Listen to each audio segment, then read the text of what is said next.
Study IQ IAS, अब तैयारी हुई अफोर्डेबल। नमस्कार दोस्तों, मैं Prachi science and technology weekly current affair में आप लोगों का बेहद स्वागत करती हूँ। आज की वीडियो में हम टोटल 5 टॉपिक डिस्कस करने वाले हैं। पांचों ही टॉपिक काफ़ी ज़्यादा इंपॉर्टेंट है। वीडियो आपको पूरा देखना है एंड यदि आपको क्लास अच्छी लगती है तो इसको लाइक कीजिएगा and you can share your feedback in the comment section also.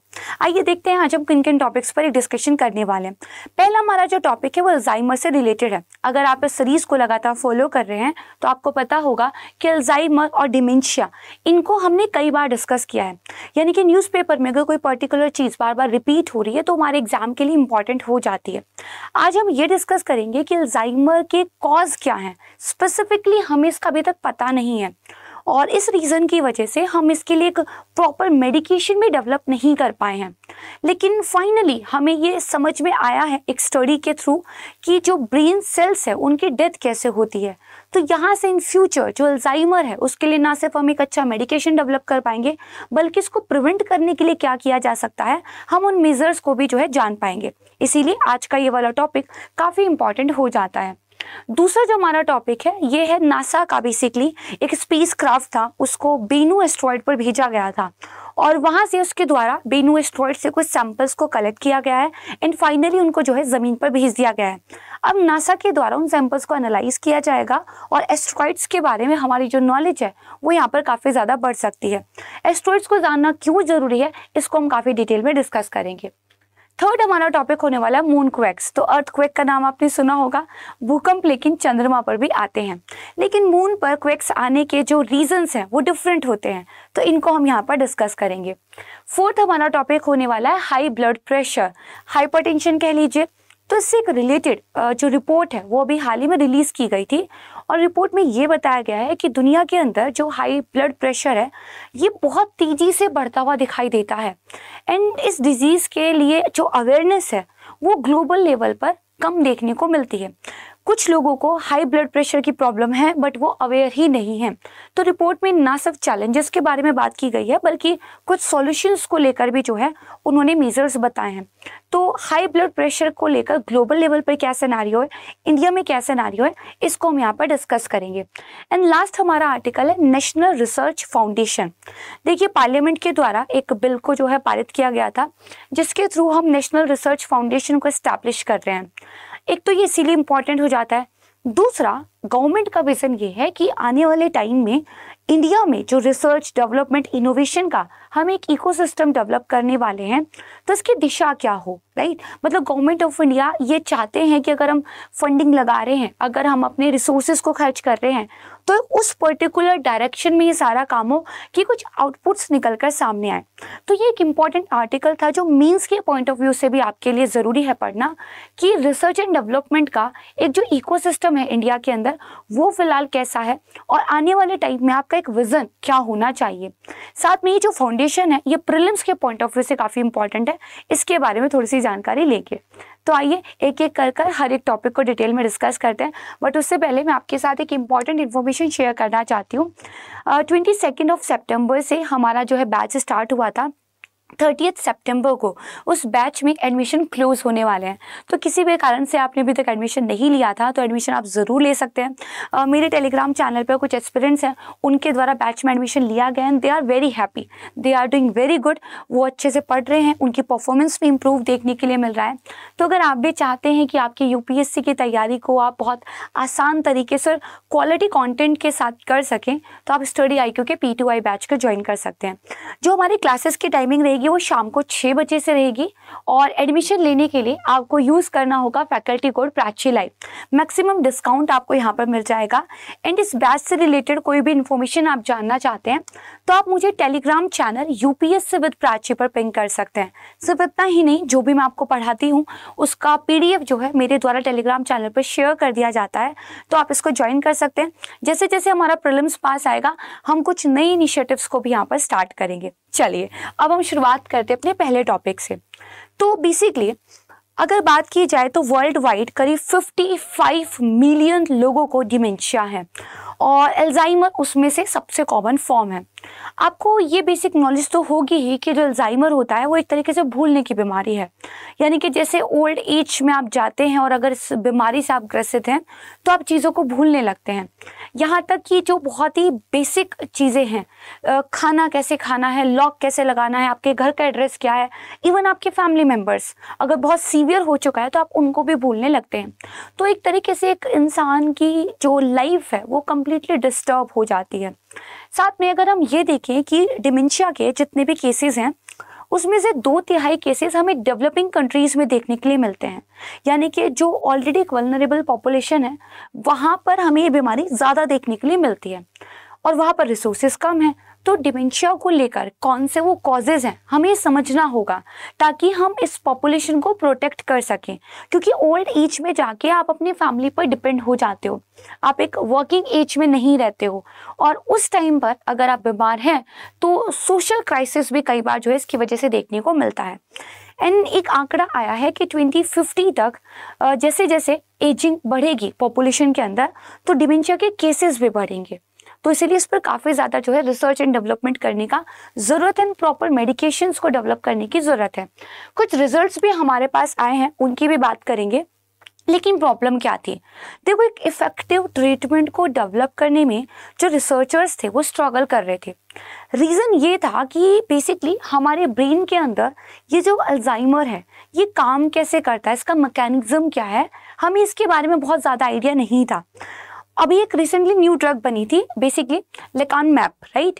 तो इसको FDA ने अप्रूव कर दिया था, लेकिन ये अर्ली स्टेज वाला जो अल्जाइमर होता है उसके लिए तो पॉजिटिव साइन दिखा रही है ड्रग, लेकिन अगर अल्जाइमर की स्टेजेस डेवलप हो चुकी हैं तो ये उतनी इफेक्टिव नहीं है, तो इसका मतलब अभी काम करने की ज़रूरत है।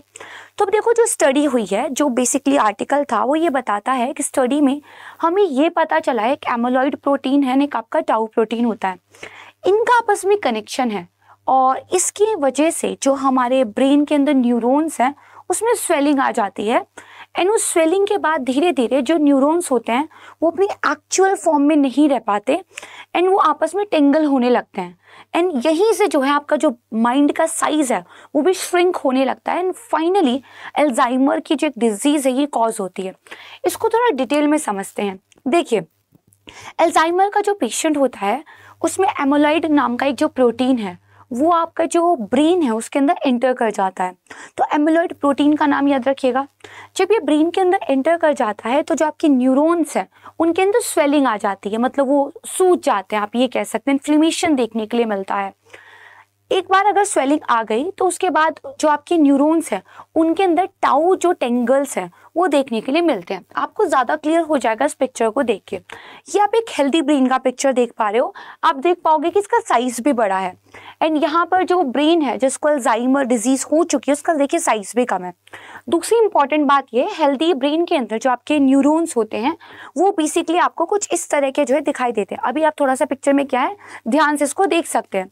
आप देख पाएंगे कि जो न्यूरॉन्स हैं उनकी एक प्रॉपर शेप दिखाई दे रही है और आपस में उनके प्रॉपर कनेक्शंस डेवलप हुए हैं। बट यहाँ पे आप देखेंगे एक डिजीज न्यूरॉन है जिसके अंदर टेंगल्स बन चुके हैं, राइट है। एंड यहाँ पे भी आप देखोगे एक प्लेक जो है डेवलप हो चुका है। तो ये जो है आपकी इस डिजीज को कॉज करता है। इसी मैकेनिज्म को समझना था कि ये होता कैसे है। तो सबसे पहले क्या हुआ, एमाइलॉइड प्रोटीन आपके ब्रेन के अंदर एंटर किया, उसकी वजह से जो आपके न्यूरॉन्स थे उसमें इन्फ्लेमेशन देखने के लिए मिला और टाउ टेंगल्स जो हैं वो यहाँ पे डेवलप हो जाते हैं। सिर्फ इतना ही नहीं, ये जो मैकेनिज्म है, ये जो रिएक्शन है, इसकी वजह से कुछ इस तरह से स्टिमुलेट होता है कि एक मॉलिक्यूल यहाँ पे डेवलप हो जाता है जिसको MEG3 बोलते हैं। ये जो मॉलिक्यूल है ये सेल डेथ के लिए कंट्रीब्यूशन अपना देता है। तो रिसर्चर्स का कहना ये कि अगर हम इस MEG3 को ब्लॉक कर दें, मतलब ये जो मॉलिक्यूल है इसको हम बनने ही ना दें, इसको ब्लॉक कर दें, तो बेसिकली क्या होगा, हम ब्रेन सेल की जो डेथ हो जाती है, जहाँ पे सेल डिस्ट्रॉय हो जाता है, उसको प्रिवेंट कर सकते हैं एंड पोटेंशियली हम एक न्यू ट्रीटमेंट जो है अल्जाइमर के लिए डेवलप कर सकते हैं। अब यहाँ पे देखो, जो हमारी लेकेनमैप बेसिकली ड्रग थी, ये इस एमाइलॉइड प्रोटीन को टारगेट करती है, ठीक है। लेकिन इसके साथ साथ अगर हम इस मॉलिक्यूल को भी इफेक्टिवली ब्लॉक कर पाएंगे तो अल्जाइमर के पेशेंट के अंदर जो ब्रेन सेल्स की डेथ होने लगती है उसको हम प्रिवेंट कर पाएंगे। This is very important. अब जैसे यहाँ पे आप देख पा रहे होंगे कि एक्चुअल साइज ब्रेन का ये होना चाहिए था, बट अल्जाइमर के बाद ये श्रंक कर जाता है। परफेक्ट है। इसी तरह ये अगर आपका हेल्दी न्यूरॉन यहाँ पे आप देख पा रहे हो तो ये बेसिकली एक आपका डाइंग न्यूरॉन है जो कि टेंगल्स के साथ है। This is Alzheimer. इसको जो है हमें यहाँ पे प्रिवेंट करने की जरूरत है। ठीक है, तो अल्जाइमर के बारे में काफ़ी डिटेल से मैं अपनी पिछली वीडियोस में डिस्कस कर चुकी हूँ। प्लीज़ बाकी की वीडियोस भी आप फॉलो करते रहिएगा अगर नहीं देखिए तो। चलिए मूव ऑन करते हैं हमारे सेकंड टॉपिक पर। तो सितंबर 24, 2023 राइट, इस दिन जो बेसिकली नासा का बेसिकली ऑसिरिस रेक्स स्पेस क्राफ्ट है वो सक्सेसफुली जो बेनू एस्ट्रॉइड है वहाँ से कुछ सैंपल्स लेके आया था, उसको ज़मीन पर जो है डिलीवर कर दिया गया है।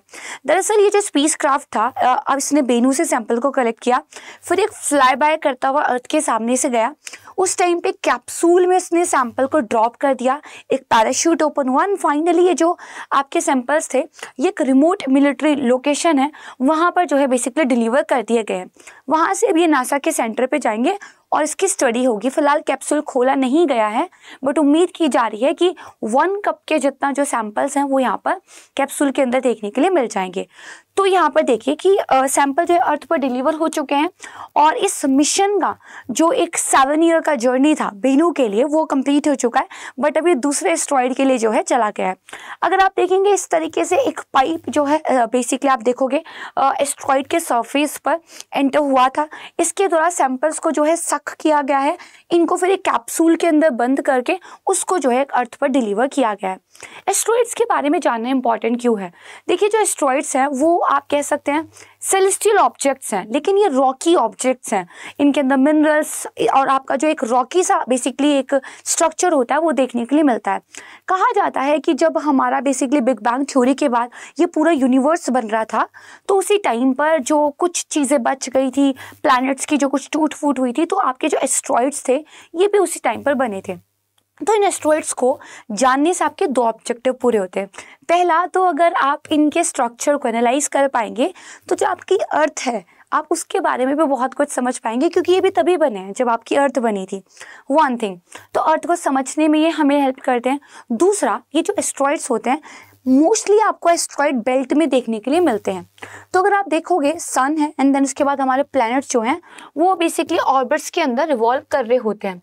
तो basically if this is your son, इस तरीके से जो है आपके प्लैनेट्स रिवॉल्व कर रहे हैं। तो जो आपका मार्स एंड बेसिकली जो आपका जुपिटर होता है उसके बीच में एक इस तरीके से बेल्ट आपको दिखाई देगी जिसके अंदर बहुत ज़्यादा जो है एस्ट्रॉइड्स आपको देखने के लिए मिलेंगे और ये भी सन की तरफ जो है बेसिकली रिवॉल्व करते रहते हैं। अब खतरा ये है कि यदि इनमें से कोई एस्ट्रॉइड अर्थ के बहुत पास आ जाता है तो ये उम्मीद बनी रहती है कि वो अर्थ से टकरा सकता है, राइट है। तो उसको प्रिवेंट करने के लिए हमें उसका जो रास्ता है, उसकी जो डायरेक्शन है उसको डिफ्लेक्ट करना होगा, चेंज करना होगा एंड इसीलिए जो है नासा इनकी स्टडी करना चाहती है। अगर हम नासा की बात करें तो बेसिकली कॉस्मोस से सैंपल लाने का ये उनका तीसरा जो है बेसिकली आप कह सकते हैं प्रयास था जो सफल रहा है। इससे पहले 2 बार और जो है वो सैंपल लेकर आए। लेकिन अगर हम एस्ट्रॉइड की बात करें तो एस्ट्रॉइड के सैंपल अभी तक इकलौती एक कंट्री जापान है उसी के द्वारा जो है लाए गए थे। तो यहाँ पर आप देखोगे कि जो कैप्सूल है उसमें एटलीस्ट 1 कप मटेरियल है जिसको कार्बन रिच एस्ट्रॉइड बेनू से जो है कलेक्ट किया गया है। ओके, तो कहा जाता है कि अब तक के हमने ये लार्जेस्ट एवर कलेक्टेड सैंपल्स जो हैं अर्थ पर डिलीवर हुए हैं। अगर हम मून के बियॉन्ड की बात करें तो ठीक है जी। तो अर्थ और लाइफ के फॉर्मेशन के बारे में हमें यहाँ से काफ़ी कुछ देखने को मिल जाएगा। ये जो आपका बेसिकली स्पेस क्राफ्ट था 2016 में जो है आप कह सकते हैं इसको लॉन्च किया गया था। 18 में आप देखेंगे बेनू पे पहुंच चुका था, 20 में जो इसके द्वारा सैंपल्स को कलेक्ट किया गया था। अब इन सैंपल्स को नासा के जॉनसन स्पेस सेंटर जो कि हॉस्टन में है वहाँ पर एनालिसिस के लिए भेज दिया जाएगा। ओके, इसके बाद यहाँ पर एक ध्यान रखिएगा, अब ये जो दूसरा एस्ट्रॉइड है अपोफिस, ये वहाँ के लिए जो है बेसिकली एक तरीके से तैयार हो चुका है। 2029 तक माना जा रहा है ये वहाँ पर पहुँच जाएगा। ओके, अब यहाँ पर देखिए नासा का ये तीसरा सक्सेसफुल जो है एक सैंपल लाने का अटेम्प्ट था। इससे पहले आप देखोगे जो आपका जेनेसिस स्पेस क्राफ्ट था, इससे कुछ सोलर विंड्स के सैंपल लाए गए थे, बट वो सैंपल कॉम्प्रोमाइज हो गए थे ज़मीन पर डिलीवर करने के टाइम पर, तो उनसे ज़्यादा कुछ हमें आउटपुट्स नहीं मिले हैं। देन आपने स्टार डस्ट का नाम तो सुना ही होगा। स्टार डस्ट जो स्पेस क्राफ्ट है उसके द्वारा जो आपकी कॉस्मिक डस्ट होती है उसके सैंपल लाए गए थे, उनको प्रॉपर्ली एनालाइज किया गया था। अच्छा, नासा का प्लान ये भी है कि वो मार्स से जो है सैंपल कलेक्ट करें, बट एक इंडिपेंडेंट रिव्यू बोर्ड बैठा था जिन्होंने कहा कि नहीं भाई आप खर्चा बड़ा कर रहे हैं और मिशन के अंदर जो है कॉम्प्लेक्सिटीज बहुत हैं, तो फिलहाल उसको होल्ड पे रखा गया है। तो मार्स वाला मिशन उन्होंने होल्ड पे रख रखा है, लेकिन ये एस्ट्रॉइड के सैंपल जो है सक्सेसफुली आ चुके हैं। आने वाले टाइम में जब भी इसका एनालिसिस होगा, फर्दर इन्फॉर्मेशन हमारे पास आएगी तो हम इसको पढ़ेंगे।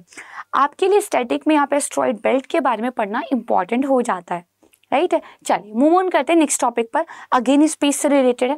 तो रिसेंटली एक स्टडी ने ये रिवील किया है कि जो अपोलो 17 मिशन था 1972 वाला, उसके द्वारा कुछ लिफ्ट ओवर बेसिकली जो आप कहेंगे लूनर मॉड्यूल का मून पर छोड़ दिया गया था, उसकी वजह से वहाँ पर छोटे छोटे क्या है मून क्वैक्स देखने को मिले हैं। अब देखो अगर हम अर्थ की बात करें तो अर्थ पर जो आपके अर्थक्वेक्स देखने को मिलते हैं मोस्टली वो टेक्टोनिक मूवमेंट की वजह से देखने को मिलते हैं। ज्योग्राफी में आपने टेक्टोनिक प्लेट का कॉन्सेप्ट पढ़ा होगा, बट मून पे तो टेक्टोनिक प्लेट्स नहीं है, तो वहाँ पे अर्थक्वेक्स को क्या कॉज करता है ये हमें जानना ज़रूरी है। तो सबसे पहला तो देखिए ये है क्या, देखो अर्थक्वेक मतलब सिस्मिक एक्टिविटीज़ की हम बात कर रहे हैं, ठीक है। तो सिस्मिक एक्टिविटीज़ कह लिया तो मोर्स बोल लीजिए, ठीक है। तो अगर आप देखोगे कि एक तो यहाँ पे टेम्परेचर वेरिएशन बहुत इंपॉर्टेंट रोल प्ले करता है।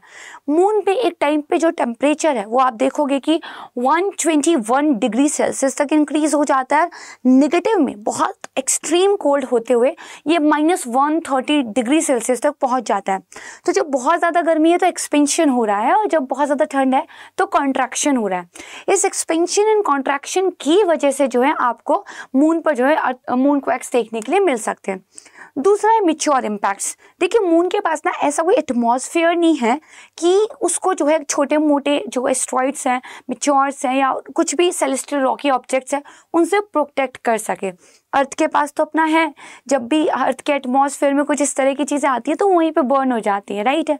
तो कुछ छोटी सी भी चीज़ अगर है तो वो मून के सरफेस पे आती है, उसकी वजह से वहाँ पर जो है आपको मून क्वैक्स देखने के लिए मिलेंगे, क्योंकि जो मून का लैंड है वहाँ पर एक डिफॉर्मेशन होता है, देन वापस से चीज़ें एडजस्ट होती हैं। इसके अलावा लैंडर एक्टिविटीज़ की बात करें तो जैसे रिसेंटली एक रिसर्च से पता चला है कि जो ह्यूमन मेड बेसिकली एक्टिविटीज़ हैं, जैसे जो ल्यूनर मॉड्यूल है उसने अगर जो आपका मून है उसके सरफेस पे लैंड किया है, तो जो सरफेस है और जो आपका मॉड्यूल है वो जो एडजस्ट कर रहे हैं उसकी वजह से भी जो है मून क्वैक्स देखने के लिए मिल सकते हैं। तो एक छोटा सा कॉन्सेप्ट था, इजी सा टॉपिक था, इसको बस थोड़ा सा समझ के रखिएगा। और यहाँ से ये इंपॉर्टेंट हो जाता है कि जो अर्थक्वेक्स आते हैं वो टेक्टोनिक मूवमेंट की वजह से आते हैं, मून पे रीजंस आर डिफरेंट। क्लियर है? चलिए मूव ऑन करते हैं नेक्स्ट टॉपिक की तरफ, हाई ब्लड प्रेशर।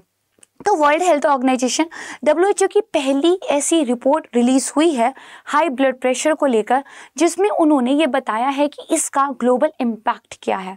इन साथ में उन्होंने कुछ सॉल्यूशंस की भी यहाँ पर बात की है।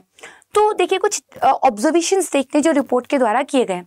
सबसे पहली बात तो ब्लड प्रेशर होता क्या है, आपकी पूरी बॉडी में ब्लड लगातार सर्कुलेट करता रहता है, दैट टू यू नो। ये जो सर्कुलेटिंग ब्लड है ये एक फोर्स एक्सर्ट करता है, कहाँ पर, जो आपकी आर्टरीज होती हैं, राइट है, आर्टरीज की जो वॉल होती है उस पर ये जो ब्लड है ये लगातार एक फोर्स एक्सर्ट करता है, यही आपका जो है ब्लड प्रेशर होता है। अब देखो यहाँ पे हाई ब्लड प्रेशर या हाइपरटेंशन कम हो जाएगा। देखो ब्लड प्रेशर की ना एक अपर और एक लोअर लिमिट होती है, राइट है। अगर उससे काफ़ी ज़्यादा ऊपर है तो आपका जो है हाई ब्लड प्रेशर की प्रॉब्लम हो जाती है, अगर काफ़ी नीचे है तो लो ब्लड प्रेशर की प्रॉब्लम भी देखी जाती है। बट दुनिया में इस टाइम पर हाइपरटेंशन ज़्यादा प्रेवलेंट हमें दिखाई देता है। तो यहाँ पर देखिए जो अपर लिमिट है, यानी कि बेसिकली आपका जो सिस्टोलिक ब्लड प्रेशर है अगर वो 140 मिलीग्राम मर्करी के बराबर है या इससे ज़्यादा है, और जो आपका बेसिकली डायस्टोलिक ब्लड प्रेशर होता है वो आपका 90 मिलीग्राम मर्करी के बराबर या उससे ऊपर है, तो माना जाता है कि आपको जो है हाइपरटेंशन का प्रॉब्लम है। ग्लोबल इम्पैक्ट की बात करें तो माना जाता है 3 में से 1 व्यक्ति को जो है हाइपरटेंशन का प्रॉब्लम आज के टाइम पे है। वैसे भी आप जनरली भी सुनते होंगे ना कि यार मुझे मत गुस्सा दिलाओ, मेरा बीपी बढ़ जाएगा। तो इसी तरीके से, या फिर मैं बहुत परेशान हूँ, मेरी भी जस्ट लड़ाई हुई, मेरा बीपी बढ़ा हुआ है, इस तरह के वर्ड्स हम सुनते हैं, क्योंकि एक्चुअली में ये एक प्रॉब्लम बन चुकी है। हमारी जो एक लाइफ स्टाइल है वो ऐसा हो गया है कि हम लोगों का बीपी बढ़ा ही रहता है। यूपीएससी भी जैसे पास आता है तो फील होता है ना यार, बीपी बढ़ रहा है, प्रेशर बढ़ रहा है, सिमिलर तरीके से। लेकिन इट एक्चुअली अगर हम थोड़ा सा सीरियस लें चीज़ों को, तो पहली प्रॉब्लम तो ये है कि मोस्टली लोगों को इसके जो एक सीवियर कॉन्सिक्वेंसेस होते हैं आपकी बॉडी पर, उसके बारे में अवेयरनेस नहीं है। कुछ लोगों को तो यही अवेयरनेस नहीं है कि उनको ये प्रॉब्लम है। तो अगर आपको प्रॉब्लम ही नहीं पता है तो सॉल्यूशन कैसे होगा। एंड सिर्फ कहने के लिए लगता है कि बीपी बढ़ गया है, नॉर्मल सी एक लाइन, बट एक्चुअली में जितनी भी नॉन कम्युनिकेबल डिजीज़ है उनमें से मैक्सिमम पर जो हाई ब्लड प्रेशर, उसका एक डायरेक्ट असर देखने को मिलता है। हार्ट स्ट्रोक की बात कर लीजिए, कार्डियोवास्कुलर डिजीज़ की बात कर लीजिए, इस तरह की जो चीज़ें हैं हाई ब्लड प्रेशर की वजह से और ज़्यादा सीवियर होती है। मैंने टर्म यूज़ किया है नॉन कम्युनिकेबल डिजीज़, NDC इनको जो है बोलते हैं। देखिए, कम्युनिकेबल डिजीज़ ये है जो एक दूसरे में कम्युनिकेट हो सकती है, फैल सकती है, संचरण हो सकता है, राइट है, ट्रांसफ़र हो सकता है। फॉर एग्जांपल एनी इन्फेक्शन जो किसी मीडियम के थ्रू क्या है एक दूसरे से दूसरे को ट्रांसमिशन हो सकता है। Transmission is the right word. Non communicable disease का मतलब है कि वो एक दूसरे को फैलती नहीं है, ट्रांसमिशन उनका नहीं होता है, बल्कि या तो जेनेटिक कॉजेज़ की वजह से होती है या फिर हमारे लाइफ स्टाइल की वजह से होती है। जैसे हाई ब्लड प्रेशर की बात करें तो जो हमारा ज़्यादा बैठने वाला अगर काम है, अगर हम एक्सरसाइज कम करते हैं, अगर हम जंक फूड ज़्यादा खाते हैं, अगर हम वाटर को लेकर कॉन्शियस नहीं है, तो ये प्रॉब्लम हो सकती है। ठीक है, तो ये ध्यान रखिएगा। तो देखा जाए तो वर्ल्ड में हाफ ऑफ द पॉपुलेशन को अवेयरनेस ही नहीं है कि उनको बीपी का प्रॉब्लम है। अच्छा, अब हाइपरटेंशन या तो जेनेटिक फैक्टर की वजह से होगा या फिर आपके बेसिकली मॉडिफाइबल जो रिस्क फैक्टर्स होते हैं, जो आपकी लाइफ स्टाइल से रिलेटेड फैक्टर है। अगर आप हाई सॉल्ट इनटेक करते हैं, फिजिकल इनएक्टिविटी है, अल्कोहल का कंजप्शन बहुत ज़्यादा है, जैसे कि मैंने आपको बताया, इसकी वजह से कुछ सीवियर जो डिजीज़ है वो भी यहाँ पर हो सकती है। We already discussed. अब इंडिया के अंदर बेसिकली हाइपरटेंशन का कितना बर्डन है ये समझ लेते हैं। तो इंडिया के अंदर तो जो non communicable disease risk factor है उसमें हाइपरटेंशन काफ़ी इंपॉर्टेंट है। तो आपने तो देखा होगा ट्रैफिक में सभी का जो ब्लड प्रेशर है वो बढ़ जाता है, राइट है। लेकिन देखिए, अगर हम बात करें ऑन अ सीरियस नोट, तो जो साउदर्न स्टेट्स हैं सरप्राइजिंगली वहाँ पर ये ज़्यादा देखने को मिलता है। जबकि मुझे ऐसा लगता था कि साउदर्न स्टेट्स का जो फूड है may be it's more healthy, right. Well, लेकिन डाटा कहता है कि जैसे केरला है वहाँ पर ये काफ़ी ज़्यादा है, and followed by the Telangana, right है। और अगर इंडिया की भी हम बात करें तो इंडिया में 21.3% वुमेंस को और लगभग 24% जो मैन है जिनकी एज 15 अबव है उनको जो है हाइपरटेंशन ऑन एन एवरेज है। तो आप देखेंगे कि मतलब जितना हमारा फॉरेस्ट कवर भी नहीं है ना, उससे ज़्यादा लोगों को हाइपरटेंशन का प्रॉब्लम है। ठीक है, तो हमें अपनी लाइफस्टाइल में कुछ चेंजेस करने की ज़रूरत है, चीज़ों को लेकर अवेयरनेस क्रिएट करने की ज़रूरत है। ठीक है, चलिए नेक्स्ट टॉपिक की बात करते हैं, नेशनल रिसर्च फाउंडेशन। तो नेशनल रिसर्च फाउंडेशन को पार्लियामेंट के द्वारा एक बिल पारित करके स्टैब्लिश किया गया है। इसको सोसाइटी के रूप में रजिस्टर किया जाएगा। एंड जो इंडिया के अंदर सर्व था, यानी कि आपका basically science and engineering research board, ठीक है, ऑफ इंडिया, तो ये सर्व को रिप्लेस करेगा। गवर्नमेंट का विजन ये था कि हम एक ऐसा फाउंडेशन बनाएंगे जिसके अंदर गवर्नमेंट हो गई, एकेडमिया के लोग हो गए, इंडस्ट्री के जो हैं लोग हो गए, वो सब मिलके इन फ्यूचर आने वाले टाइम में भारत के अंदर साइंस एंड टेक का एक रिसर्च एंड डेवलपमेंट का, इनोवेशन का एक बेसिकली पाथ क्या हो, एक ब्लूप्रिंट पॉलिसी हमारी क्या होनी चाहिए, उसको लेकर बातचीत करेंगे। यानी कि अगर हम अपने रिसोर्सेज खर्च कर रहे हैं तो कहाँ पे करें, एग्जैक्टली किस डायरेक्शन में हमें काम करना चाहिए। तो यहाँ पर ये जो बेसिकली आपका नेशनल रिसर्च फाउंडेशन है, प्राइम मिनिस्टर यहाँ पे इन्वॉल्व रहेंगे, इसके अलावा और मेंबर्स वगैरह इसमें रहेंगे। इसको थोड़ा सा समझ लीजिएगा। आर्टिकल में डिस्कस ये किया गया था कि देखो ये एक न्यू एजेंसी है आपकी, ठीक, तो अब हमें देखना ये है कि इस न्यू एजेंसी का एक पाथ क्या हो, कहाँ पर ज़्यादा हम फोकस करें। आप यहाँ पे देखोगे तो जो आपका एकेडमिया है, इंडस्ट्री है, गवर्नमेंट है, सोसाइटी है, उनके बीच में कनेक्शन को एस्टैब्लिश करती है। देखो, अगर हम बात करें, दो तरह के बेसिकली यहाँ पे कॉन्सेप्ट निकल कर आते हैं। कुछ लोगों का कहना है कि जो रिसर्च एंड डेवलपमेंट है वो तो फ्री फ्लोइंग होना चाहिए, क्रिएटिव आइडियाज़ तभी आते हैं और सडनली कुछ ऐसा बेसिकली इनोवेशन देखने को मिल जाता है जो दुनिया को बदल देता है। दूसरा स्कूल ऑफ थॉट ये कहता है कि नहीं, गवर्नमेंट और जो इंडस्ट्री की रिक्वायरमेंट्स है वो एक ड्राइवर होनी चाहिए हमारी साइंस एंड एंड टेक की पॉलिसी को लेकर। अगर आप देखोगे तो गवर्नमेंट कई बार बहुत ज़्यादा हेल्पफुल हो जाती है कि रिसोर्सेज को किस डायरेक्शन में जो है खर्च किया जाए। वन ऑफ द एग्जाम्पल ये यूएस के अंदर मिलिट्री की जो नीड्स थी उनकी वजह से जो वहाँ की सरकार थी उन्होंने एक पर्टिकुलर डायरेक्शन के अंदर जो है अपने रिसोर्सेज को खर्च किया। आज दुनिया के पास कंप्यूटर है और वर्ल्ड वाइड वेब है, इंटरनेट है, वो इसी वजह से है। तो इस वजह से जो एक ये कहा जाता है कि आइडियाज़ तो फ्री माइंड में आते हैं, रिसोर्सेज आप लगा दीजिए अचानक से कुछ इनोवेशन हो जाएगी, सुनने में अच्छा लगता है, थोड़ा रोमांटिक से बेसिकली हमारे ख्याल होते हैं। बट अगेन अगर हम प्रैक्टिकल लाइफ की बात करें तो गवर्नमेंट या इंडस्ट्री ड्रिवन जो एक इनोवेशन का इकोसिस्टम है वो शायद बेटर आउटपुट जो है यहाँ पे प्रोड्यूस कर पाता है। दूसरी बात ये ध्यान रखिएगा, पहले दरअसल रिसर्च एंड डेवलपमेंट को इम्पॉर्टेंस इसलिए दिया जाता था ताकि इंडिया में या किसी भी कंट्री की बात कर लीजिए एक इकोनॉमिक ग्रोथ से उसको लिंक करते थे। यानी कि अगर जो विज्ञान और तकनीकी है उसमें पैसा लग रहा है तो हमारी जो अर्थव्यवस्था है वो ग्रो करेगी। बट आज के टाइम पे यहाँ पे भी एक स्कूल ऑफ थॉट बदला है और लोग कहते हैं कि नहीं, आपका जो बेसिकली एनवायरनमेंट है, आपका जो एक सस्टेनेबल लाइफ है, उसके लिए भी रिसर्च एंड डेवलपमेंट का जो है एक ऑब्जेक्टिव होना चाहिए। यानी कि फाइनली एक फेयर एंड जस्ट सोसाइटी बनाने के लिए साइंस एंड टेक्नोलॉजी को ज़्यादा रोल जो है अदा करना चाहिए, ना कि सिर्फ इकोनॉमिक ग्रोथ का पर्सपेक्टिव रखते हुए। तो ये कुछ स्कूल ऑफ थॉट्स हैं, इनके बारे में थोड़ा सोचिएगा, समझिएगा। आपका क्या मानना है कि देश के अंदर जो रिसर्च एंड डेवलपमेंट है वो किस डायरेक्शन में हो, मुझे कॉमेंट सेक्शन में ज़रूर बताइएगा। इस तरह के मुद्दे आपके एस्से के रूप में आपके जो एग्जाम में मीन्स आंसर राइटिंग के लिए काफ़ी इंपॉर्टेंट हो जाते हैं। ओके, अब यहाँ पे आप देख सकते हैं concept, evolution, significance, purpose, budget, scope, governance, structure, ये सब एक्सप्लेन्ड बेसिकली मोटा मोटा हम आने वाले टाइम में करेंगे। उससे आपको और बेहतर जो है बेसिकली यहाँ पे समझ में चीज़ें आएंगी। अब यहाँ पे देखोगे तो गवर्नमेंट ऑफ इंडिया का विजन ये था, जो बिल आया था जिसको पारित कर दिया है, लगभग 50,000 करोड़ रुपीस जो है खर्च होंगे नेक्स्ट 5 ईयर में। 1,000 करोड़ रुपीस जो है बेसिकली एनआरएफ को दिए जाएंगे इनोवेशन फंड के रूप में। एक गवर्निंग बोर्ड होगा जिसमें 2025 जो है आपके शोधकर्ता होंगे, आपके रिसर्चर्स होंगे, और जो प्राइम मिनिस्टर होंगे वो उसको लीड करेंगे। ठीक है जी, ये सारी चीज़ें थी।